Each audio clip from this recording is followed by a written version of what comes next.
এখানে সাকিব আল হাসানও ছিলেন। সাকিব আল হাসান ডিপারচার উপর দিয়ে যাচ্ছিলেন। সাকিব আছেন, চলে গেছেন, এতটুকুই জানি, আর দেখা হওয়ার সুযোগ হয়নি। বাংলাদেশের ক্রিকেটেও ছিলেন, এখন নেই। টপ ক্লাস সিকিউরিটি প্ল্যান তারা করেছে। একদম হোটেলে বন্দি ক্রিকেটার। বাইরে তাদেরকে যেতে দিচ্ছি না, আর মানুষের বিরক্তের কোনো কারণ হতে চাই না। ভাবতেই পারেন কোনো দেশের প্রধানমন্ত্রী কিংবা প্রেসিডেন্টের মুভমেন্ট, আশপাশে একের পর এক নিরাপত্তা বাহিনীর গাড়ি, কয়েকশো আইনশৃঙ্খলা বাহিনীর সদস্য, চোখ কপালে না উঠে কি পারে? লাহোরে সর্বোচ্চ নিরাপত্তা ব্যবস্থাই করা হয়েছে টিম বাংলাদেশের জন্যে। নিরাপত্তার স্বার্থে বড় বাস নয়, মাঝারি সাইজের বাস কিংবা কোস্টারে করেই মুভ করছে লিটন শান্তরা।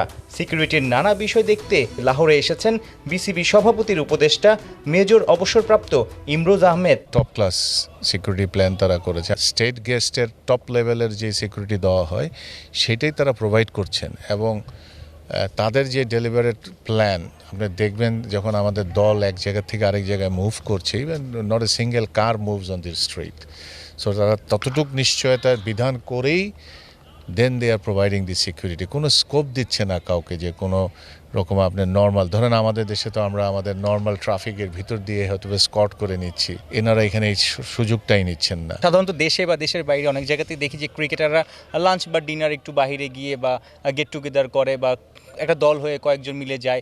এখানে পাকিস্তানে আসলে ক্রিকেটারদের অবস্থাটা কি? লাঞ্চ অ্যান্ড ডিনারের ক্ষেত্রে তারা কি হোটেলেই করছে, না বাইরে যাওয়ার সুযোগ আছে? আপনি করতে পারেন, বাইরে যেতে পারেন, বাট যেটা সমস্যা যেটা হয় সেটা হচ্ছে আমরা ভাগ ভাগ করে গেলে ওরা কিন্তু প্রত্যেককে আপনাকে ছেড়ে দিবে না, তাদেরকে ওই ভাগ ভাগের সাথেই তাদেরকে আলাদা করে সিকিউরিটি দিতে হবে। অর্থাৎ ক্রিকেটাররা বাইরে গেলে সিকিউরিটি পার্সনরা কোনো রেস্ট্রিকশন নাই, আপনি যেতে পারবেন না, বাট তাদের সিকিউরিটিটা নিয়ে যেতে হবে।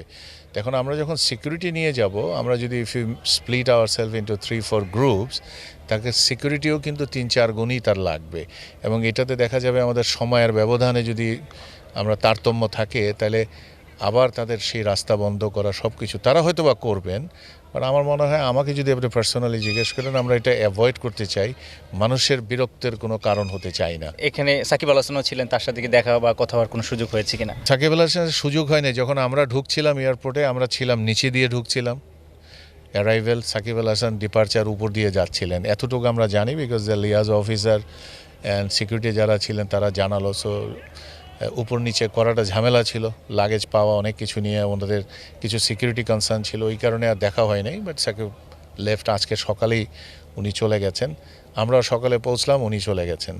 So that's what is the, Sakib আছেন, চলে গেছেন, এতটুকুই জানি, আর দেখা হওয়ার সুযোগ হয়নি। বাংলাদেশের ক্রিকেটেও ছিলেন, এখন নেই। ধন্যবাদ। ইমরোজ আহমেদের কাছে আসলে জানতে পারলাম বাংলাদেশ দল দারুণ আসলে সিকিউরিটি পাচ্ছে, নিরাপত্তা জোরদার, এবং মাঠের ক্রিকেটও নিশ্চয়ই চাপমুক্ত থেকেই খেলতে পারবে, সেই বিশ্বাস সবার। সাইফুর রূপক, ৭১, লাহোর, পাকিস্তান।